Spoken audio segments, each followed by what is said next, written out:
Hello and welcome to a completely, well, random to me, live event coming to you from, I'm still getting my notes pulled together. This was a last minute, would we stream this? It's a announcement coming to us from RocketLab. I have no idea what this announcement will be.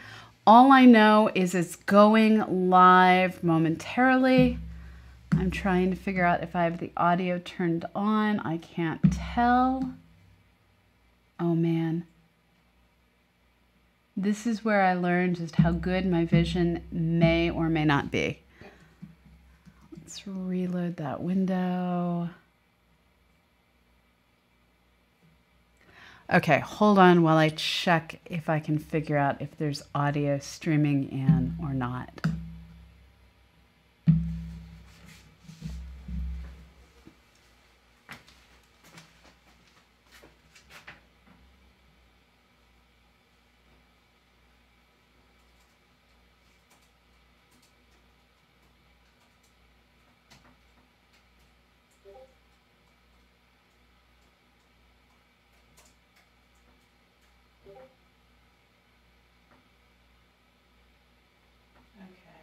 If there's audio, but this is what they're streaming.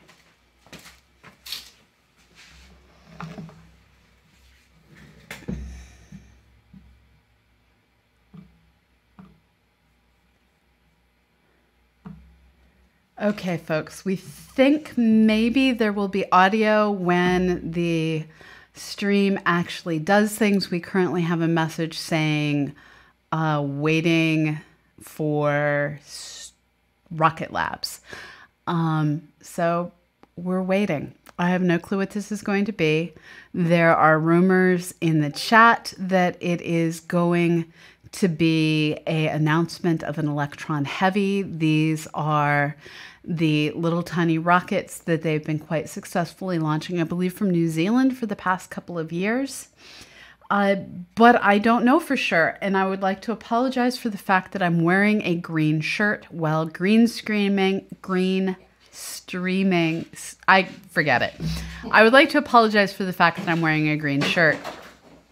And we are here together to experience the chaos that is Twitch.tv. So while we wait, I would like to let you know, my name is Dr. Pamela Gay. I am your host for whatever chaos is about to ensue. I am a senior scientist at the Planetary Science Institute, and we're just here to try and put science in your heads. When we are not live streaming live events as they happen, whatever they may be, that are space science related, you can find us mapping out other worlds, writing software, and basically trying to advance our understanding of this solar system and beyond. We are supported by you. We're supported by your donations, your subs, and by the science you help us accomplish. So if you've got some spare time, like while we wait for RocketLab, please click on over to benu.cosmoquest.org and help us explore our solar system. So I'm going to see what all is going on in the chat, which is close enough that I can easily read it. And let's see what all is going on. I'm no longer muted. Sorry about them being muted earlier. Hey, Mike Cassidy. Mike Cassidy is one of our hero mappers, who's actually, and he doesn't know this yet, inspiring potential new paths of research. I'm going to need to talk to you, Mike Cassidy. You are a hero. So let's see. My shirt looks gray because all the green in my shirt is getting turned into the background. Ooh, here we go.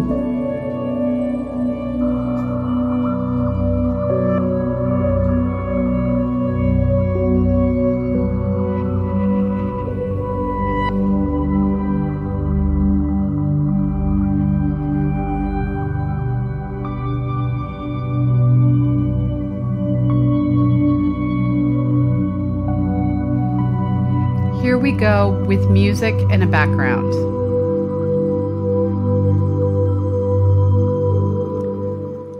So while they're playing electric music that belongs in a planetarium show from the 1980s, I may be snarky today. If you have any questions, I am here to answer them. Yes, this is live sausage making, Paranor. It is.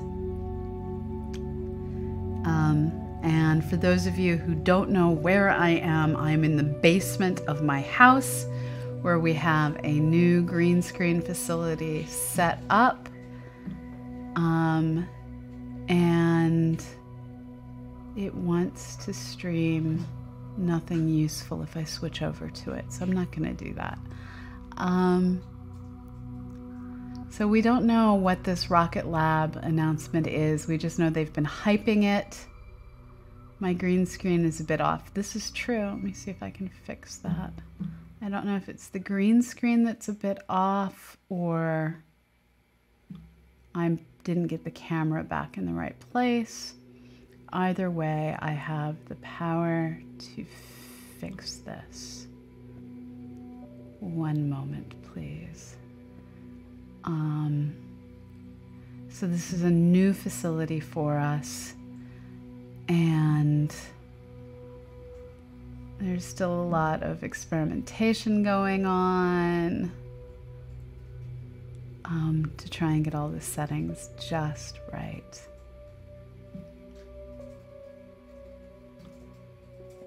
And I'm trying to set things up using controllers that are on the other side of the room from me. So there's a fair amount of just trying to remember what each of the settings are. So that's up and down.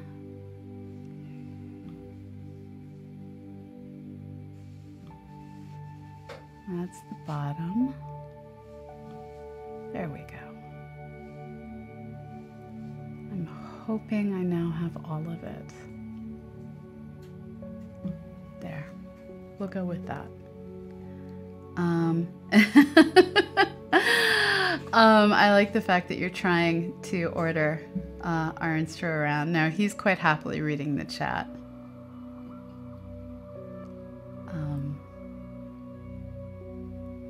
Oh, this atmosphere music. Somebody please make them start streaming. So I am still working to figure out how to set up this room a bit better so that we can more effectively use it. But right now it is what it is, which means I have a laptop in front of me that's allowing me to read the notes, and I'm looking over there to be able to see everything on the screen, and I have wireless controls. It feels kind of like the Hangout-a-thon, but less begging for money this time.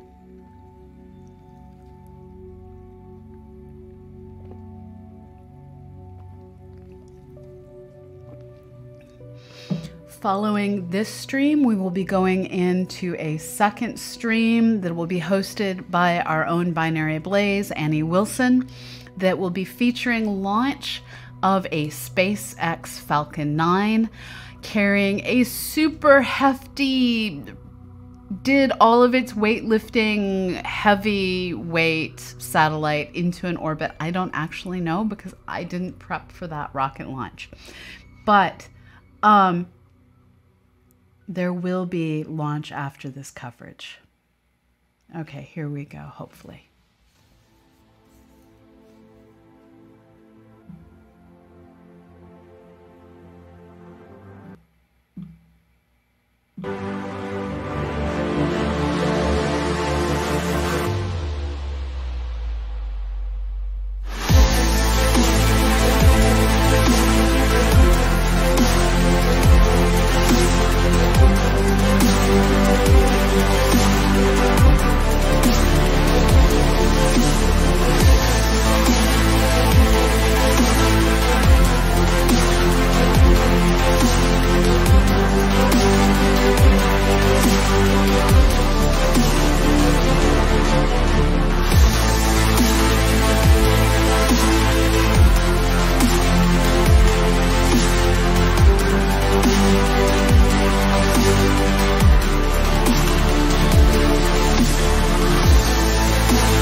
FTS, flight on mission.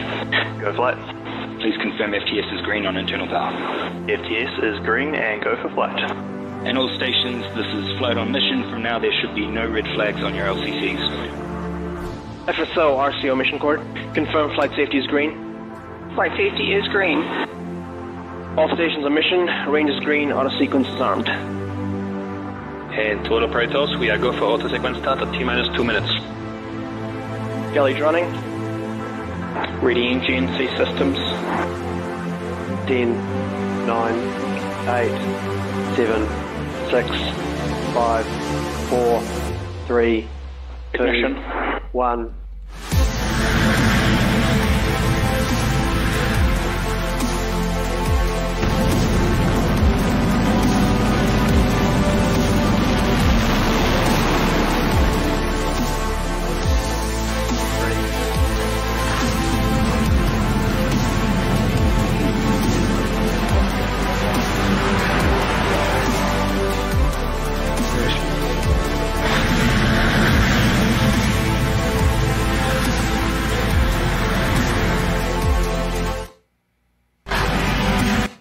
So the white that you're seeing on the rocket while it's launching, that's actually frosted over. This is a black rocket that's filled with really cold fuel. So it's kind of like one of those cups that changes temperature when you put hot or cold liquid in it. But it's a rocket that does this. Lift off. Vehicles good back.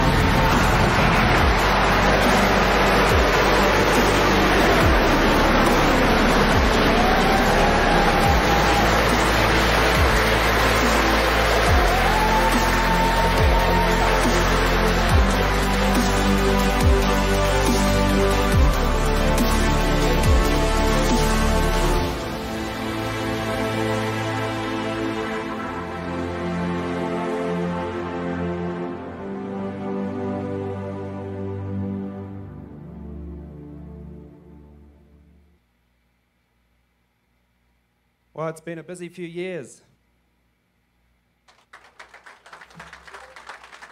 Apologies for the audio levels. You'll notice we measure things in days at RocketLab, not months or years.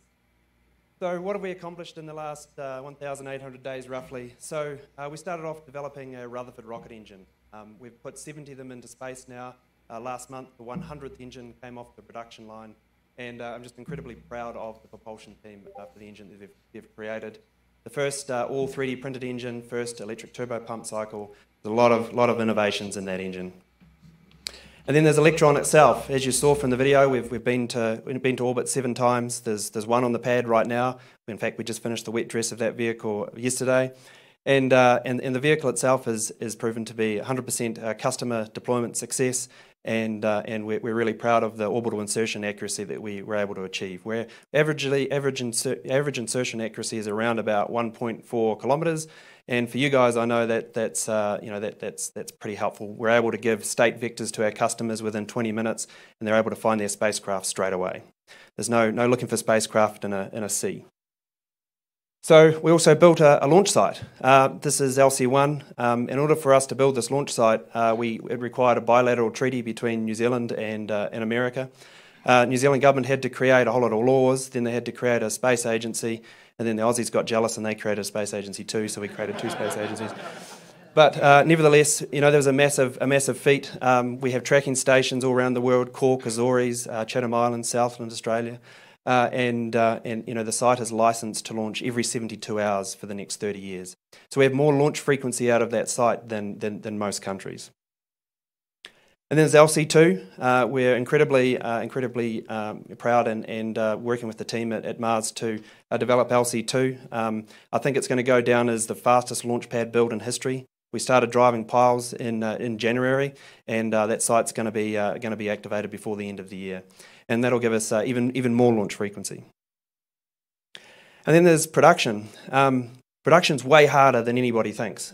Production is super hard, and we've developed over 4.5 acres of new factories, both in New Zealand and here in the US, to try and get to one rocket a week. We're not there yet. We're launching every 30 days, roughly right now, and some areas of the company are producing their components within every 20 days. So we're marching really, really quickly to every 2 weeks, and then every week. But massive amount of infrastructure build in factories globally. And then there's Photon. And Photon I'm really excited about because launch for a very long time has been the bottleneck, the really big barrier to get ideas and innovation on orbit. And I think we're starting to get close to checking that box. The next big hurdle for anybody to get innovation and ideas on orbit is you have to go and build your own satellite bus. And that's a very time and expensive exercise. And the whole point of Photon is to remove that barrier. Really, we think of it like a sandbox in LEO, where you don't have to worry about all the satellite bit. You just come with your innovation, come with your payload or your sensor, and all of that other stuff is taken care of. And there's a launch vehicle attached to it to boot. So no more looking for trying to source a satellite, then try and source a launch. It's all one package. And really, it drives, all of these things drive to really this statement, and we live and die by this statement at RocketLab. We do what we say we're going to do, and you'll see throughout the history of the company, very, very rarely will we make an announcement where we're not really far along or already done. The kick stage, we kind of got busted with the kick stage because people started tracking 2 things on orbit, so we had to announce that one. But the kick stage and then Photon, the first commercial Photon is going on orbit by the end of the year, and we already have 5 Photons on orbit in early stages from all the missions that we have flown. So generally, I think that's the sense that that RocketLab we do what we say we're going to do, and we certainly try to. So this is a RocketLab cap. This is a cap that I'm about to eat because I've said publicly a few times the various things that RocketLab would never do. So unfortunately, I find myself in the position of eating my hat. So I'm an engineer at heart. I'm the chief engineer for the project, and really, from day one, it's always been about engineering for me, and I love building beautiful machines. In fact, I love beautiful machines all round. And throughout history, there's rare occurrences where a beautiful machine really changes the course of human history. And I selected this picture here because it's a printing press. And before a printing press, you would have to write each individual article. And really, a printing press democratized information. A printing press, all of a sudden, you didn't have to have a one handwritten bespoke thing. You could take that one handwritten bespoke thing and mass produce it and distribute it to the knowledge to the world. So I very much love beautiful machines, and this is a great example of a beautiful machine. If you look at those involute gear tooth profiles, they're just absolutely lovely. But even I have to admit, it would be pretty silly to print one piece of paper and then throw this beautiful machine away.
So Electron is going reusable.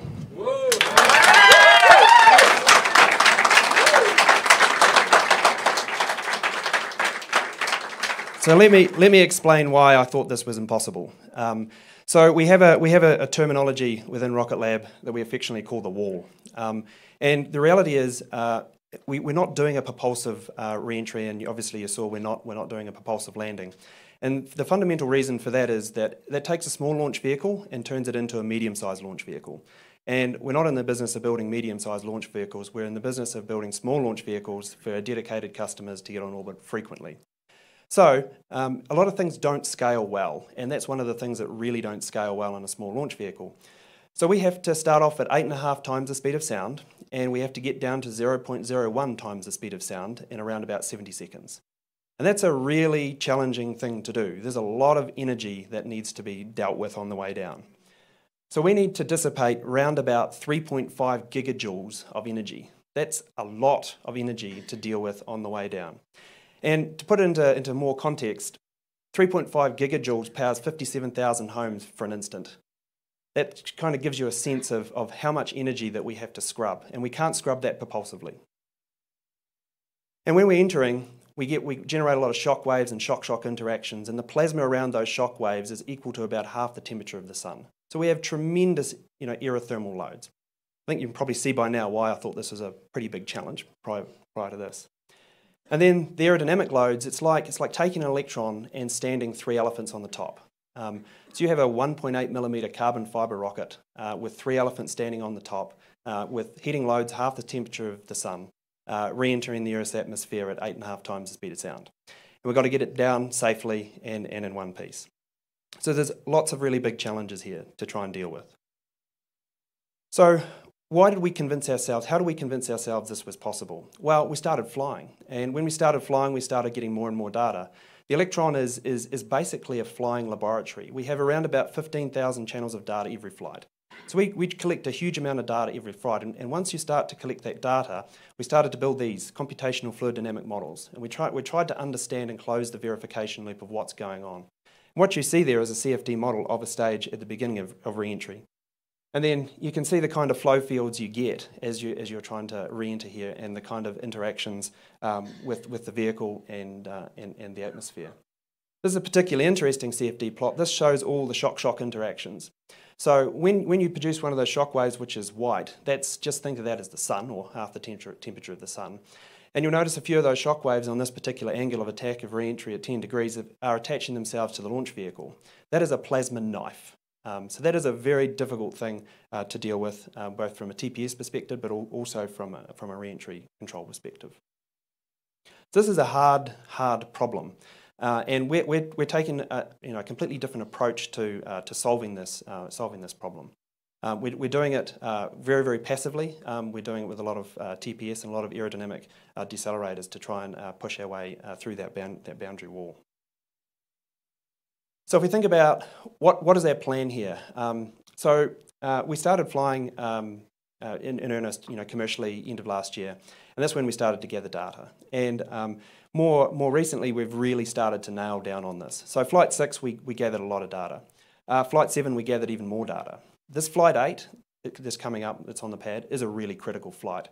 So this Flight 8 has an advanced data recorder system that we've named Brutus, and it's named Brutus because really, Brutus rides the stage all the way through atmospheric re-entry, all the way through those regimes, and the stage will break up, and it's going to ride that stage all the way down and splash into the ocean. Then we're going to pick that thing up, and it's a super high fidelity data recorder, so we'll have a lot more understanding of the environment. And then we can use all that information to validate our CFD models and all of our other trajectory models. And for Flight 10, we have a major upgrade for Electron. So there'll be some pretty major changes on Electron. But if you're flying on us, don't anybody panic, because all of these upgrades are completely standalone to Electron. They don't interface with any of the current flight systems. They're all passive. So although we're adding new systems to the vehicle and experimenting, they certainly do no harm systems. And then you'll notice that I put Flight N on there for the first recapture. And I'm reluctant to name a flight because we still have to get through the wall. And then the goals here, we've kind of broken this up into two main goals. Goal 1 is just to get through the wall. And I bet a lot of you guys were sitting there watching and looking at the helicopter piece thinking, whoa, that's tricky. But as a budding helicopter pilot, I can assure you that is the least bit that I'm worried about. That bit is super easy. Getting through the wall is really, really hard.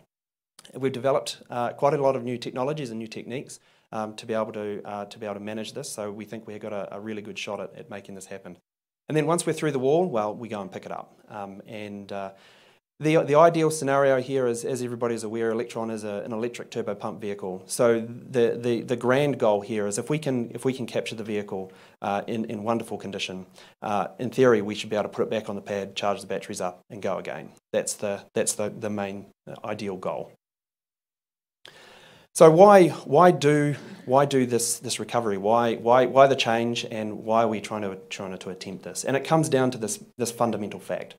Launch frequency is the absolute key here. Launch frequency is the thing that is going to change this industry and, quite frankly, going to change the world. Because if we can get these systems up on orbit quickly and reliably and frequently, we can innovate a lot more and create a lot more opportunities. So launch frequency is really the main driver for why Electron is going reusable. And in time, hopefully, we can obviously reduce prices as well. But the fundamental reason we're doing this is launch frequency. Even if I can get the stage back once, I've effectively doubled my production ratio. So that's a wonderful place to be.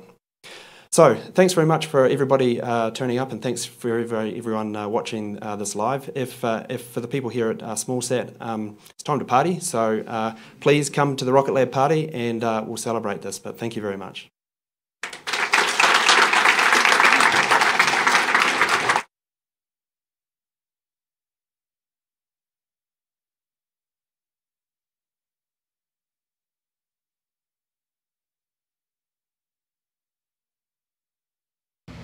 So that was a completely random announcement.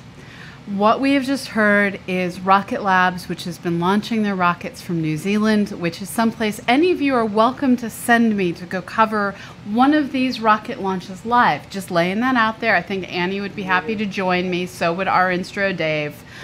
How am I still muted? Testing? I'm sending audio. I see the audio. Okay, I am good. Okay, so,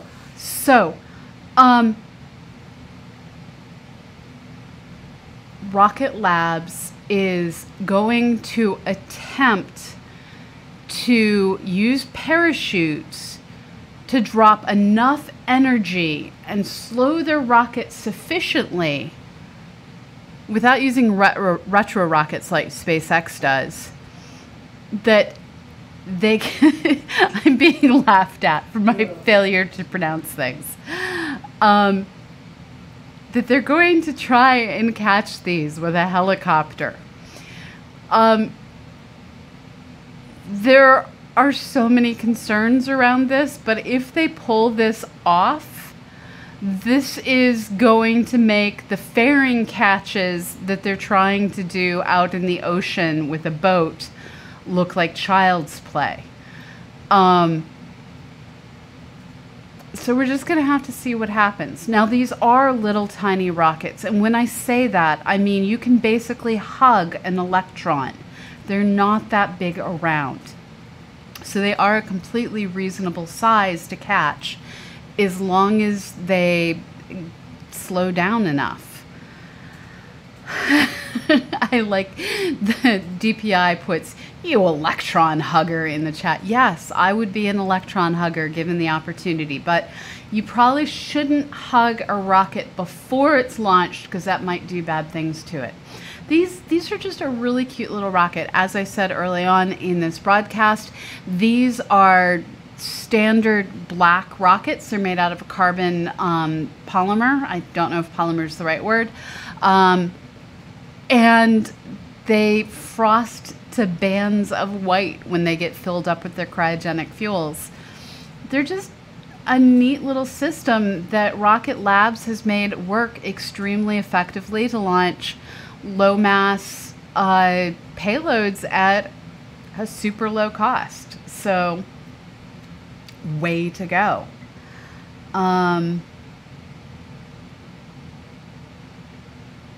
Yes, you shouldn't hug a rocket that's already fueled. That is really a good way to freeze your skin. I agree.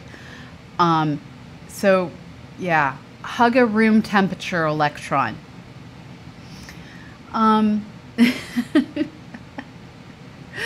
So the chat has now gone sideways in a delightful way. I love all of you. We have coming up later today, I believe an hour from now, we're now looking at for the next, minutes. So Annie, are you set up for me to switch over to you for the SpaceX launch, or do you want me to pull it up over here? Sure, she says. Sure doesn't help with a which of the two things question. I love you. Oh, it's an hour away. Let's do it. Okay, so I'm going to hand things over. There's probably going to be a lag before we go live.